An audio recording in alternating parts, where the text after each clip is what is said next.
write the music that we wanted to hear ourselves. But nowadays, in the beginning, you know, you write a little bit, you know, more what you want to play, what's fun to play, you know, and you want to show off if you have some special skills. And now it's more like we really write the music that we self would like to buy or, you know, listen to, go to a concert, see. And also, yeah, you in the beginning you're not. After a while, when you're touring, you realize that some things work better live than other things in songs.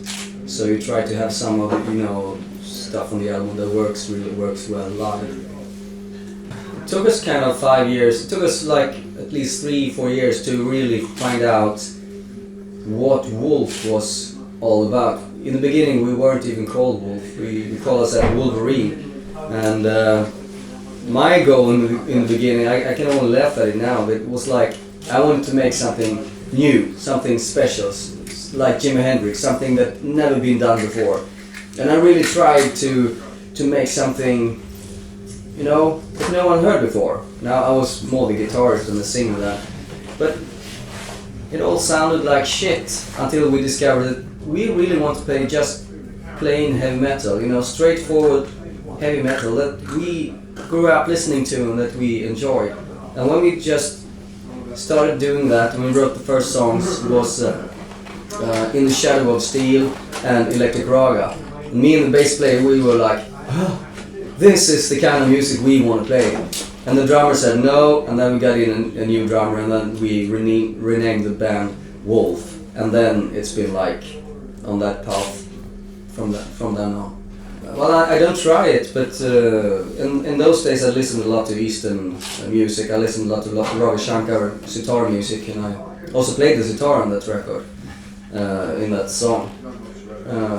So it just came naturally, and nowadays I have a period where I'm going back to my childhood and start listening to my dad's records again. You know, that I listen to the Shadows and the Ventures and the surf rock kind of music, and now there's parts in this record and also on Legions of Bastard where you can kind of get the surf guitar feel, but unless you knew it, you maybe never noticed, but it's a lot of, you know, Hank B. Marvin stuff in there. So I guess it depends on what you're into at the moment, so just let it come naturally. It's not something we try to make, it just happens. Now, it's like in the beginning, it was more like a trio that jammed together songs, and we came up with riffs and wrote it, you know, and I wrote the vocal melodies and lyrics afterwards. But nowadays, we're all coming with inputs, riffs and ideas, and also titles and song ideas, but I'm kind of main composer in this respect that I kind of pull the ideas together and make it Wolf, and make I'm making the main arrangement for the songs, but then everyone is really involved in it. So even if I write some songs, I feel like this song is gonna come to me, and but during the process, even then, if I write a song, during the process I send ideas to the other. I record a demo in my studio and see how they react to it, and if they like it, then. If someone says, no, this is not good, then they are right 100% all the time. It's like we all know what Wolf is, so it comes pretty natural, and we all are very much involved in recording and production and songwriting and everything. It's lately, from the Revenants album and forward, it's been a lot of personal stuff, things that's going on in my life, and things that I, you know, going through, and things that I think about, and also things I see on the news and react to. On the Revenants, for example, it's a lot about sick people, because I was working with really sick alcoholic and drug abusers, and it was really a hard job, and I went through a lot of hard times, and those lyrics deal with that. It's my kind of therapy, and Legions of Bastard I was getting into Scientology, you know, the so-called religion. It's all about a cult trying to make money and slowly killing their members, and I've always been interested in that kind of psychology. And This record is very much inspired from. I went through a health crisis. I had to kind of really rearrange my whole life to get my health back, and went through, a crisis, and that's what I deal in such songs, and also a song like Skeleton Woman. It was a story on the news in Sweden. It was a woman. She was collecting in her apartment skulls and bones and different human, parts, and she claimed that it was for academical purposes because she was studying to be an archaeologist. But then when I got into the story, I discovered that she had drug problems, and she wasn't right in the head, and that kind of ticked off that song. So it's different things, but they all. And Shark Attack, for example, that's a song. It's really about the Vatican Church. When the Pope abdicated, and they began to, the process of electing a new Pope. That's what inspired me to write the lyrics for Shark Attack. So yeah, every song. You can go to a Wolf concert and shout along to the song, and you can buy the record and listen to it, and it's like heavy metal cliche lyrics. Some people think Shark Attack is a silly song, it's too much cliche, but all the songs really have a deeper meaning. But you don't have to get into the deeper meaning to enjoy the song. It's kind of up to you, Now, it's some of it are real stories, but some of it is just me researching in my head, kind of, making up stories. Some stories are really made up, but I like to have a story behind every song. So it's not just words that sound cool. It should have some kind of meaning, but not too obvious, because you may listen to it and find another meaning than me, and that's how I like it to be very open for interpretation. Yeah, maybe. I've been reading a lot about ISIS and stuff like that. It's really, I think it's really horrible, and I really hate those kind of extremists. I think it's, we really have to get rid of that. It's a world crisis. So perhaps in the future I'll write something about it, but it hasn't come to me yet. But we have started collecting ideas. So this is all, recording a melody or a riff in your phone, or I was recording some melodies in the tour bus now. So, but we haven't really started working on it.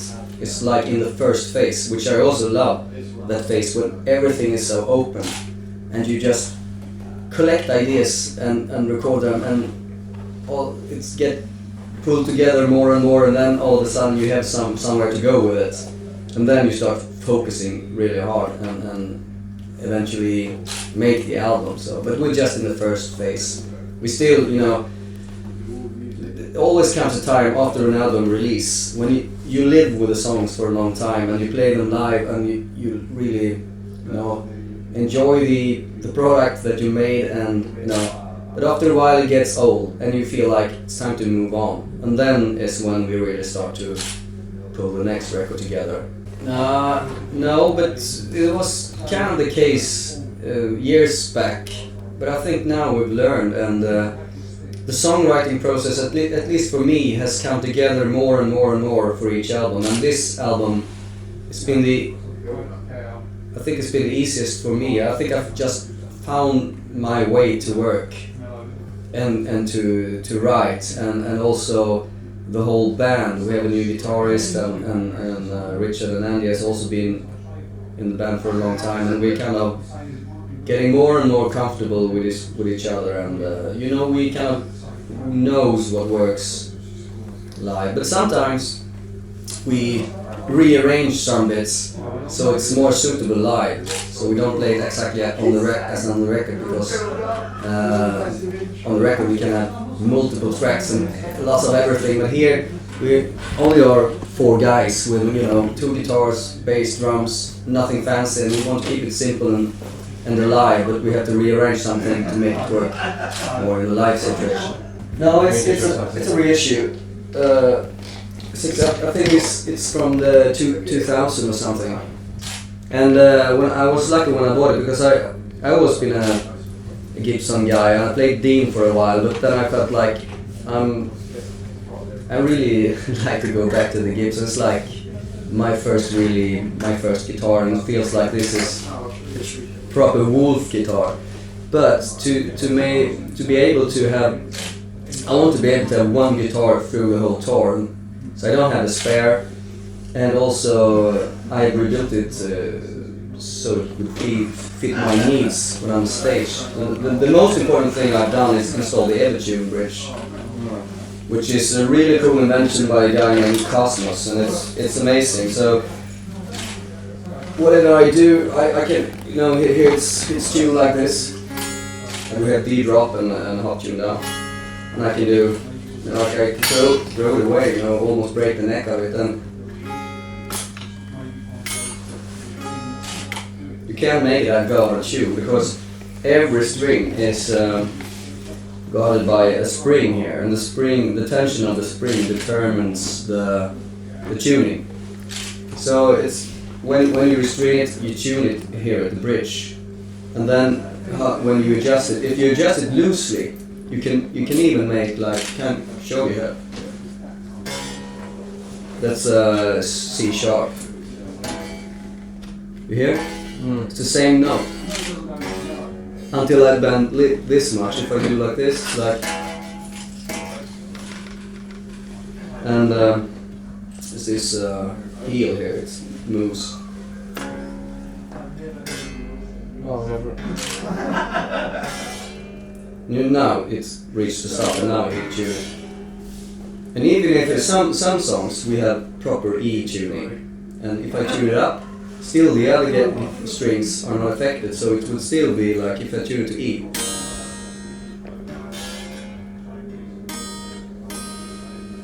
The other, usually if you have a guitar, have D drop, tune it to E, then the other strings the neck gets another tension, and the other strings get slightly out of tune, but not in this case. And also if I break a string, the other strings will stay exactly the same, so it's very, very good for a band like Wolf, because we're moving so much, as you will see, and you know, we're really try to make a visual show and entertain the audience.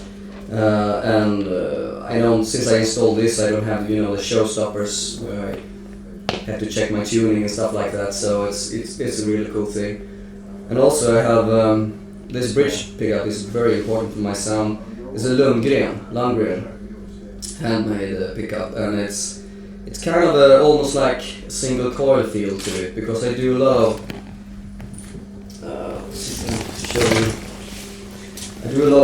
riffs where it's like alternate picking between the strings, and if you have a too powerful sound, it's a sound like for a doom band that's sound cool when you do one string things. You just get muddy if you do. But here you can still hear all the notes, and it's really wonderful. So this pickup is excellent. So I use only one channel on my amp, this pickup, and when I clean it up, I do it by the volume knob. Also there's a kill switch here, which I use sometimes live if I have a feedback problem, and really, because I have to sing at the same time, and I don't like noise gates because they fuck up the sustain. So if in the middle of a riff, I can make it dead silent, and even when I sing. So it's and I also use the volume knob for that. This is a really cool way. This is just for nothing. It was just a hole here, so the guy who did it installed it just made something. Maybe I'll have some fireworks or something there. So, and this is a Fat Cats, single Duncan Fat Cats, big single coil, which I like the single coil sound. I don't like neck pickup to be so muddy. I only use it for solos. Well, if you imagine Alnico Pro 2, but with Alnico 5 magnets, so it's got a bitier sound, and you know, Alnico 2 is very bassy and muddy in the bass. This doesn't have it, so it's a bit brighter sounding. So it's normal output, it's not too much output, and it doesn't work for Wolf, because Wolf, every guitar, it's written for 2 guitars, so if you have like 2 EMG full power, it would just sound shit. With this, it sounds really good when you do an overdubs. Always have like left, right guitar, a couple of guitars.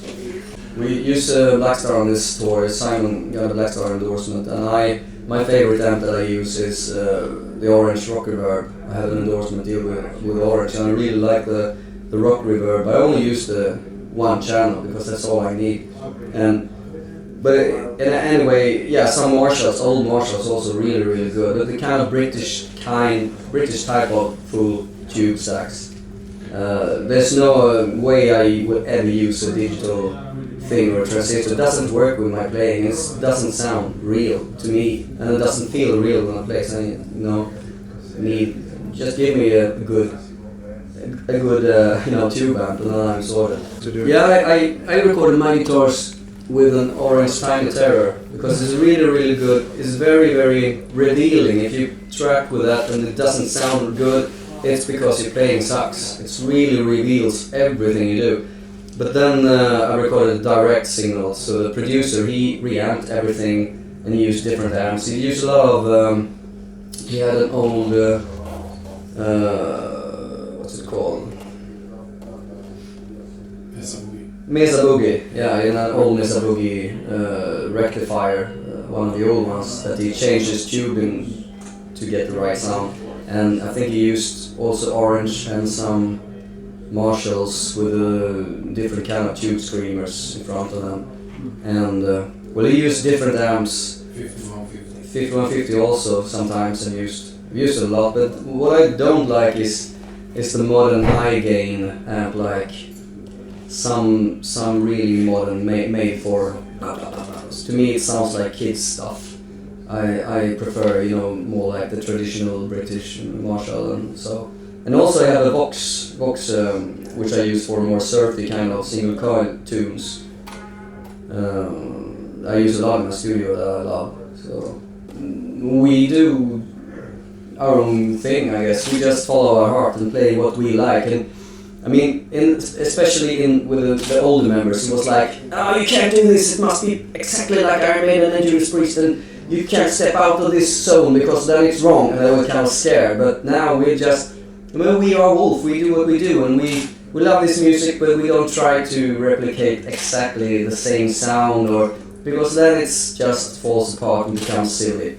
So then also, speaking of Merciful Fate, I was speaking to Hank Sherman and Michael Denver. I met them in USA, and I asked them, how do you do to make those weird riffs, work in every song? And it's so weird, but still the songs work. And how do you do it? And Hank Sherman said, by heart, follow your heart. And I remember, and that's kind of stuck with me. And that's true. There's nothing more to it. Just do your thing and don't try to be anyone else. Just do your thing, and if it sounds good to you, then it's good. Go for it. We've been asked to do it, and for me it's a bit tricky because I have such a different voice. So, but if we find the right song, I'll find a way to sing it. And I'm gonna sing it like me, not like trying to become him, because his voice is extremely different, and also is like one of the holy grails in metal, So we've been asked to do it, so hopefully we can pull it off and find the right song, and that's something that works with my voice as well.